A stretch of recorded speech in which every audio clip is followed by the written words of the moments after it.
მოგესალმებით უყურებთ ახალობებს პირველზე მე კეთი მამრიკიშვილი ვარ. საქართველოს დღეს ოფიციალური ვიზიტით სერბეთის რესპუბლიკის პრეზიდენტი მეუღლესთან და სახელმწიფო დელეგაციასთან ერთად ეწვევა. ალექსანდრ ვუჩიჩის დახვედრის ოფიციალური ცერემონია პრეზიდენტის სასახლეში გაიმართება, რის შემდეგაც დაგეგმილია მიხეილ ყაველაშვილისა და სერბი კოლეგის პირისპირ ფორმატში შეხვედრა. მხარეები ორმხრივი თანამშრომლობისა და პარტნიორობის გაღრმავების საკითხებზე იმსჯელებენ. ძალიან მნიშვნელოვანია, იმიტომ რომ სერბეთიც იმავე გზას ადგავს, რასაც ჩვენ ვადგავართ, ეს არის ევროკავშირში გაწევრიანების გზა. ამავე დროს სერბეთიც ძალიან სათუთად ებყრობა თავისი სუვერენიტეტის საკითხს. ძალიან სათუთად ებყრობა სერბეთი როგორც სახელმწიფო თავისი იდენტობის დაცვის საკითხს. ამიტომ რა თქმა უნდა ერთმანეთისათვის ამ გამოცდილებების გაზიარება და მათ შორის იქ სადაც მიგვაჩნია რომ ჩვენ მართლები ვართ ურთიერთთანადგომა არის ძალიან მნიშვნელოვანი. როდესაც ევროკავშირი საუბრობს გაფართოებაზე, აქ უნდა კარგად წარმოვიდგინოთ, რომ თუ ამ გაფართოებაზე რეალური საუბარია და ბალკანეთის კონტექსტში, ხო, სერბეთის გარეშე რეალური გაფართოება ვერ მოხდება. ამიტომ ამ კუთხითაც ძალიან მნიშვნელოვანია საქართველოს-სერბეთის ურთიერთობა. საქართველოს მთავრობა კოორდინირებული მმართველობით ევროპაში მე-13, მსოფლიოში კი 24 პოზიციაზეა. ანგარიშს ჩენდლერის ინსტიტუტი აქვეყნებს. რეიტინგი ეფუძნება ბეცემანის ფონდის გლობალურ გამოკვლევას თემებზე, რამდენად შეუძლია მთავრობას კონფლიქტური მიზნების კოორდინაცია თანმიმდევრულ პოლიტიკაში და რამდენად ეფექტურად ავსებენ არაფორმალური კოორდინაციის მექანიზმების სამინისტროებს შორის კოორდინაციის ფორმალურ მექანიზმებს. გლობალურ გამოკვლევაში საქართველო უსწრებს დიდი შვიდეულის ორ ქვეყანას ეკონომიკური თანამშრომლობისა და განვითარების ორგანიზაციის ევროკავშირის შენგენის ზონისა და ნატოს წევრ 15 სახელმწიფოს. ამასთან საქართველოს რეიტინგით უთანხმდება დიდი შვიდეულის 2 და ევროკავშირის წევრ 9 სახელმწიფოს: გერმანიას, იტალიას, შვედეთს, ავსტრიას, პორტუგალიას, პოლონეთს, ჩეხეთს, ხორვატიას, ლატვიას. 2026 წლის იანვარ-მაისში საქართველოში საქონლით საგარეო სავაჭრო ბრუნვამ 10 მილიარდ 429 მილიონ 700 დოლარი შეადგინა, რაც წინა წლის შესაბამის პერიოდის მაჩვენებლებზე 3.7%-ით მეტია. აქედან ექსპორტი 19.8%-ით გაიზარდა.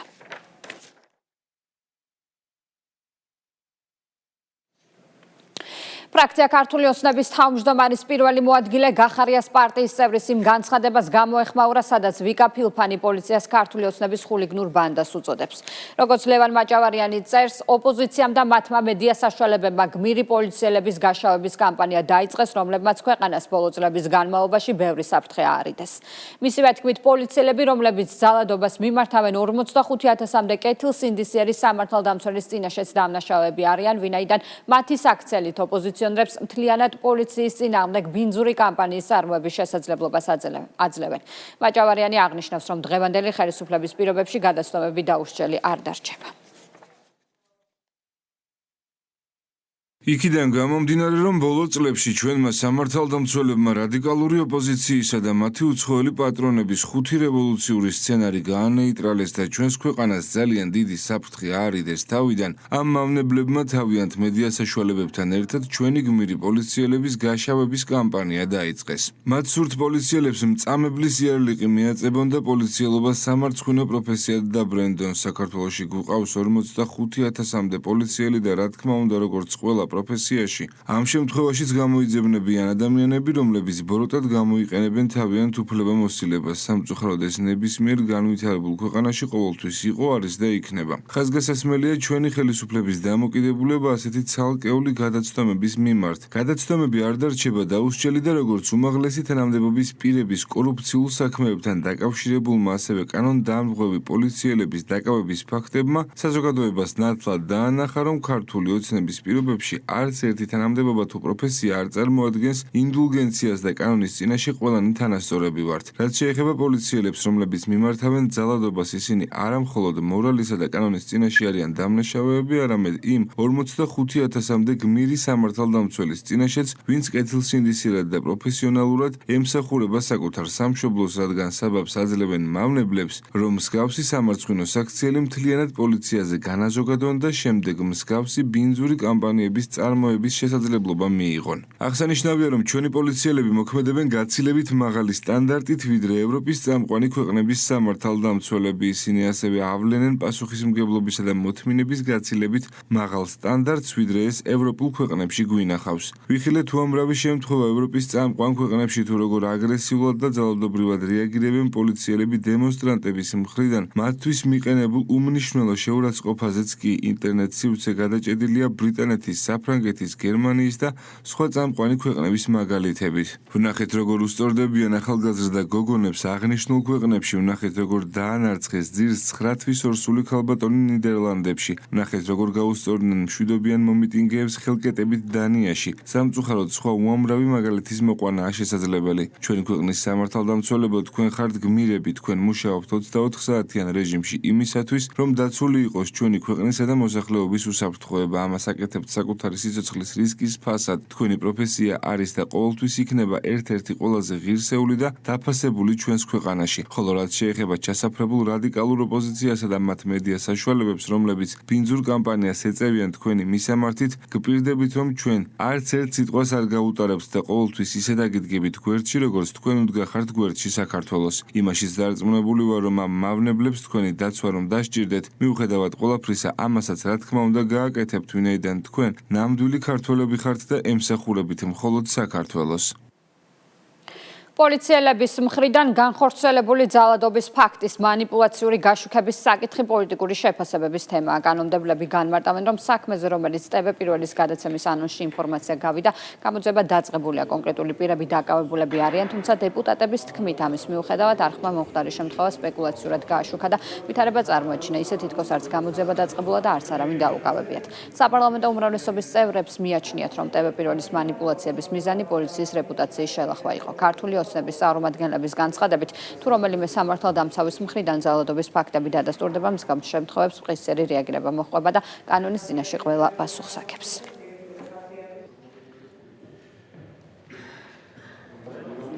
არავის კონდეს იმედი, რომ თქვა თუ მისი დანაშაულებრივი საქმიანობა, მით უმეტეს ძალადობასთან დაკავშირებული საქმიანობა რაღაცა პერიოდის განმავლობაში სახელმწიფოსთვის შეიძლება ცნობილი არ იყოს. მათ უნდა იცოდნენ თუ ადრე თუ გვიან, იმიტომ რომ პატარა ქვეყანა ეს ცნობილი გახდება და რეაქციაც არ დააყენებს.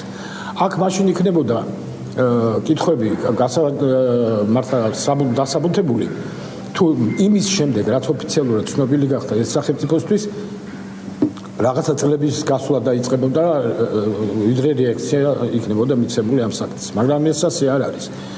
თან, როდესაც ამაზე ხმაური დაიწყო, ყველამ ძალიან კარგად იცოდა, რომ რეაქციაც უკვე ქონდა სახელმწიფოს. ეს ადამიანებიც უკვე დაპატიმრებულები იყვნენ და ეს საქმეც უკვე მიმდინარეობს და დარწმუნებული ვარ, რომ მივა სასამართლომდე და ლოგიკურ დასასრულამდე ამ საქმეს. დანაშაული ის არის, რომ დამალვა. როცა ეს დამალული დანაშაული გახდა ცნობილი სამართალდამცავებისათვის, დაიწყო გამოძიება. დანარჩენი გამოძიებას უნდა მიყვეთ. ეს ერთი. მეორე, ეხლა რაც შეეხება მეორე დანაშაულს. სწორედ იმ დანაშაულს, რასაც ქვია არაკეთილსინდისიერი ჟურნალისტიკა და საზოგადოებაზე მანიპულაციის მოხდენის მცდელობა. ამ დანაშაულის ჩადენასთან და პოლიციელთა დაკავების შესახებ ამ ტელეკომპანიას ჰქონდა გაშუქებული, როდესაც ამ პოლიციელების დაკავება მოხდა. მაგრამ ანონსის გაშვების დროს ყველაფერი წარმოჩინდა ისე, რომ თითქოს ეს დანაშაული რომ მოხდა, ამის შესახებ არც დამნაშავეები იყვნენ დაკავებული და არც გამოძიება არ იყო დაწყებული. მიზანი რა იყო ასეთი მანიპულაციური გადაცემისა?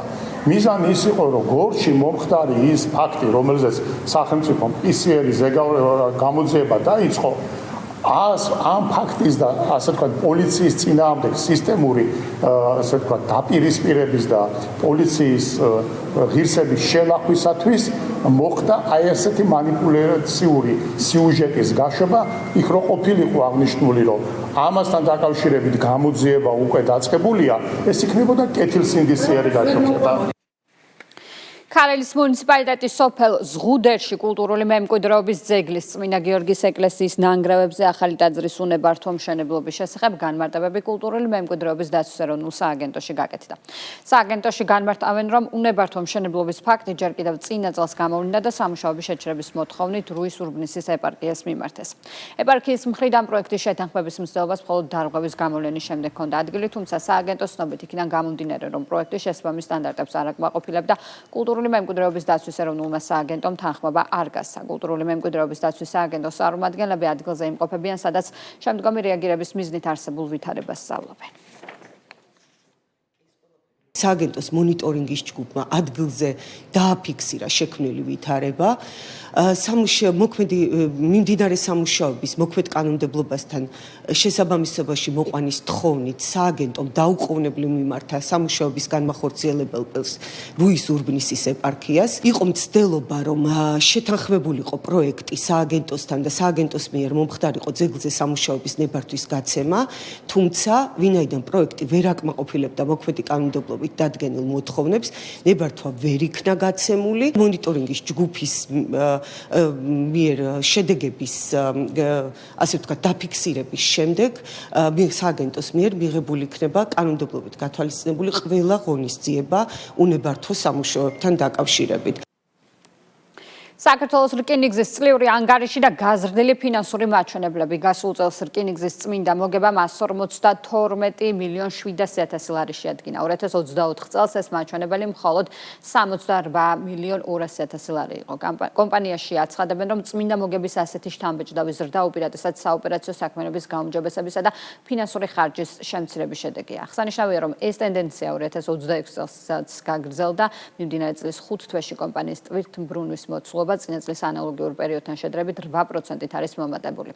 ზრდის დინამიკა განსაკუთრებით დაჩქარდა 2026 წლის მარტი-მაისის პერიოდში, როდესაც გადაზიდული ტვირთების მოცულობა 20%-იან ზრდას მიაღწია წინა წლის შესაბამის პერიოდთან მიმართებით. საქართველოს რკინიგზის წმინდა მოგება 25 წელს იყო 152 მილიონი ლარი, შედარებით 68 მილიონ ლართან. ასევე მნიშვნელოვანია, რომ წელს 5 თვის მაჩვენებლებით საკმაოდ მნიშვნელოვანი გაუმჯობესება გვაქვს, უკვე გვაქვს ჩვენ დაახლოებით 88 მილიონი ლარი მოგება, ასევე გვაქვს გაუმჯობესება ეგრეთ წოდებულ EBITDA-ში და საოპერაციო მოგების ნაწილში. ჩვენ მიმდინარე წლის 5 თვის მაჩვენებლებით გაუმჯობესება გვაქვს სატვირთო გადაზიდვებში, ტვირთის მოცულობა უფრო გაზრდილი არის, დაახლოებით 400,000 მეტ ტონაზე გვაქვს უკვე გადაზიდული, რაც პირდაპირ აისახება და რომელიც აგენერირებს ჩვენ პირდაპირ შემოსავლებს. 2026 წლის გამოცდების განრიგი ცნობილია. ერთიანი ეროვნული გამოცდები 2 ივლისს ქართულიანისა და ლიტერატურის გამოცდით დაიწყება და 22 ივლისს ფიზიკის გამოცდით დასრულდება. მასწავლებლის გამოცდაზე დარეგისტრირებული საგამოცდო პროცესში 5 ივლისიდან ჩაერთვებიან. 17 ივლისს ჩატარდება სტუდენტთა საგრანტო კონკურსი, ხოლო მაგისტრანტობის კანდიდატები საერთო სამაგისტრო გამოცდას 23 და 24 ივლისს ჩააბარებენ. გამოცდის თარიღი, გამოცდაზე გამოცხადების დრო და საგამოცდო ცენტრის მისამართი მითითებული იქნება საგამოცდო ბარათზე.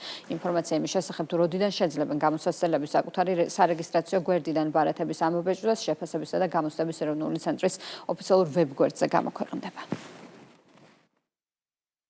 დღეს მდგომარეობით 43,000-ზე მეტი აბიტურიენტი არის დარეგისტრირებული ერთიან ეროვნულ გამოცდებზე. ტრადიციულად ჩატარდება საგამოცდო პროცესი 24 ადგილას, რომელიც განაწილებული არის 12 ქალაქში. მნიშვნელოვანია, რომ ყველა რეგიონი არის მოცული. თბილისში გაიხსნება 9 საგამოცდო პუნქტი, ბათუმსა და ქუთაისში 3, ხოლო დანარჩენ რეგიონებში თითო საგამოცდო პუნქტი. პირველ კლასელთა საყოველთაო რეგისტრაცია დაიწყო. პროცედურა 3 ივლისის ჩათვლით გაგრძელდება. რეგისტრაციის გავლა მშობლის ან ბავშვის კანონიერი წარმომადგენლის მიერ განათლების მართვის საინფორმაციო სისტემის ოფიციალურ ვებგვერდზეა შესაძლებელი. მოსწავლის ჩასარიცხად აუცილებელი დოკუმენტების წარდგენის ვადა 6 ივლისიდან 17 ივლისის ჩათვლით პერიოდია. დადგენილ ვადებში დოკუმენტაციის არ წარდგენის შემთხვევაში რეგისტრაცია ავტომატურად გაუქმდება.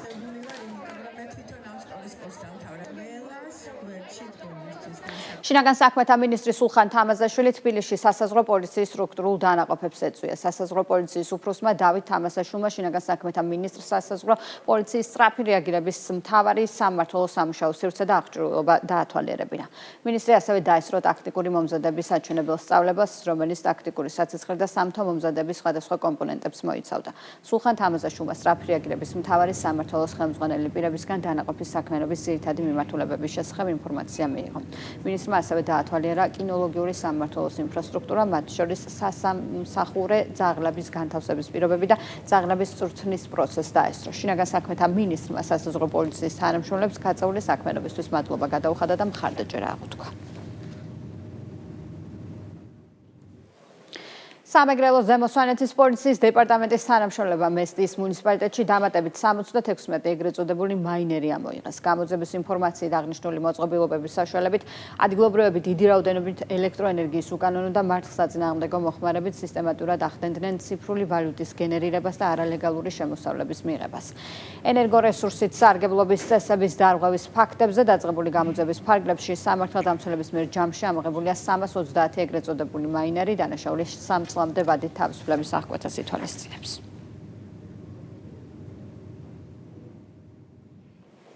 შინაგან საქმეთა სამინისტროს თანამშრომლებმა დიდი ოდენობით ქონების მიღების მიზნით გამოძალვის ბრალდებით არასრულწლოვანი დააკავეს. გამოძების ინფორმაციით ბრალდებული თანასკოლელს 2025 წლის სექტემბრიდან დაშინებითა და ფიზიკური ანგარიშწორების მუქარით სისტემატურად სალავდა ფულს და ძვირფასეულობას. ასევე დგინდება, რომ აღნიშნულმა მოსწავლემ დაკავებულ სხვადასხვა დროს 1350 ლარი და 10000 ლარის ღირებულების ოქროს სამკაულები გადასცა. დანაშაული 7 წლამდე ვადით თავისუფლების აღკვეთას ითვალისწინებს.